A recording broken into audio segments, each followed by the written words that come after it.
Kia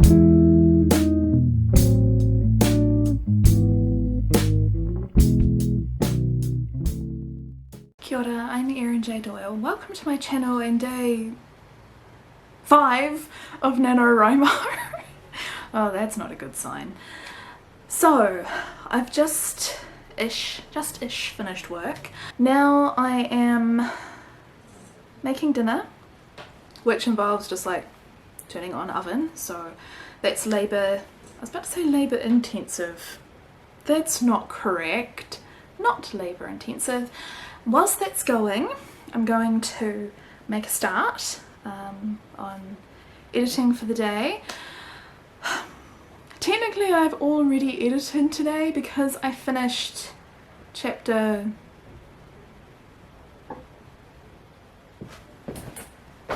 44 yesterday at like 1 AM. Unfortunately, I went into that chapter having forgotten how it ends, so I hadn't prepared myself for the fact that I would get upset at the end of the chapter. So there was like midnight crying.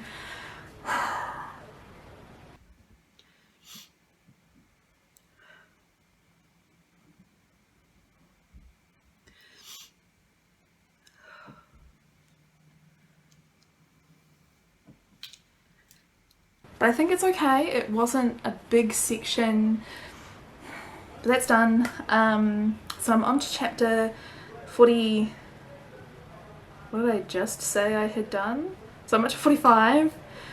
The awkwardness of giving you chapter numbers instead of chapter names.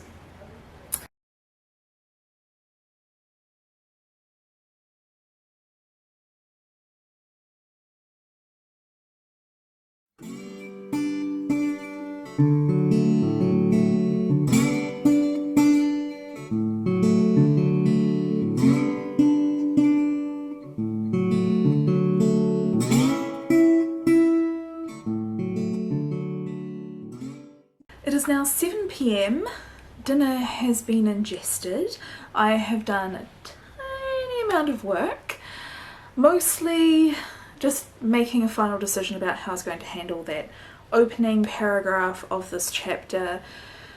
I'm not going to change the gist of the opening, I've just deleted the bit that wasn't working and I'm going to tidy it up, make the setting a bit clearer because the scene sort of does what I keep noticing I'm doing.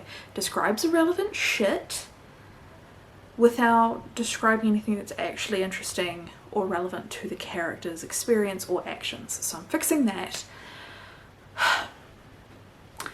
I'm also just generally a bit today. My work day ended with an unpleasantness. Nothing major, just an unpleasantness. So, I'm gonna put on a face mask.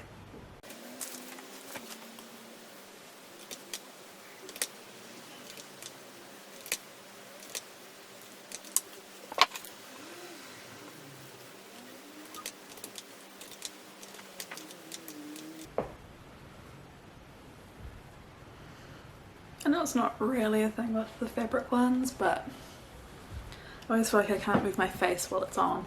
It is now 8:15.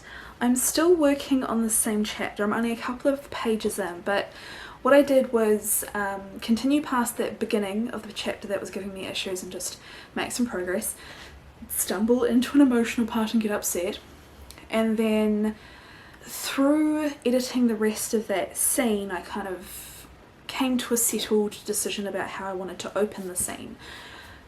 I'm still having some like wording difficulties, but at least I know where to start it, so progress. I think I've still got time to do a little bit more writing before I resort to the editing phase, so I'm gonna get on with it. I need to like stop touching my face. I think I have found a problem, or rather I have found a problem, but I don't know how bad it is, in that I don't know if it applies to just the specific cluster of chapters or if maybe I've done it throughout the entire book. what I'm seeing is a bit of a pattern where every chapter starts with chunk of description and then actions and dialogue. Every time there's a page break, there's break, chunk of description, actions and dialogue. The description shouldn't come in chunks, it should be sprinkled throughout. Like, you know, descriptions like cinnamon. You never want a spoonful, just a sprinkle. Shit. Shit. And the fact actually that it is big chunks may also be why I keep noticing it and having problems at the beginning of each section, is because what I'm finding is a big chunk of description that I'm like, oh, this is hideous. It's because it's a big chunk of description. And I'm a little bit terrified that I'm going to get to the end of this and go back to the beginning and discover that it's actually like a systemic problem throughout the entire book.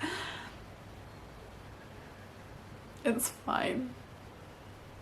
Speaking of description, there's a thing I'm trying to describe and it's, I guess it's not important, but I want to put it in. It's really not important. Not important at all. But the setting in this one section of the Camino is almost unique on the Camino because it's so old and so overgrown and so green, and it feels like those first moments in the labyrinth after Sarah enters the labyrinth and it's just one constant path with a big wall on either side and she runs for a while and there's no twists or turns and she has a bit of panic. It's like that, except greenery. I mean, there is stone walls, but they're completely overgrown with moss and lichen, and the branches sort of reach up over the top, so it's like a tunnel of greenery and ancient stone towering over you on either side. And then randomly you come to a big rock. I think this happens 2 or maybe 3 times, and somebody has very carefully carved in a kind of random but obviously very intentional shape and filled it in with gold paint. Don't know why, but oh, that's so hard to describe. Like, it's such a specific thing, but when every setting is a path, when stone walls are so common, these are not things that seem particularly useful descriptors within the greater setting of the Camino, even though actually this one strip of road with stone walls and greenery is special. It's also not relevant to the plot, is it? We are now seeing why this book was 130,000 words at the halfway point before I started editing it back. I do like to describe everything. I just want to describe the gold shapes that I don't understand the meaning of. Now after 8 PM, I have edited about 3-ish pages so far this evening, which isn't a huge amount, but I did finish a whole chapter at 1 o'clock this morning, so, you know, all in all I've done quite a bit today. But I think the stuff that I've done is less little line edits and tidying and more a few chunks of rewriting. I'm deleting all of these big chunks of description and replacing them with stuff that actually does a bit more for the story. So I think the fact that that's taking me a bit longer is fine. So I think what I do want to do is keep working on this, but I think it's going to be a long, slow, boring, potentially slog. So I'm going to end this vlog here. I will let you know tomorrow how far I actually got with this chapter before the day ended. Hopefully further than I currently am. If you enjoyed this video, don't forget to give it a like. If you're doing NaNoWriMo, leave a comment down below and let me know how you're going.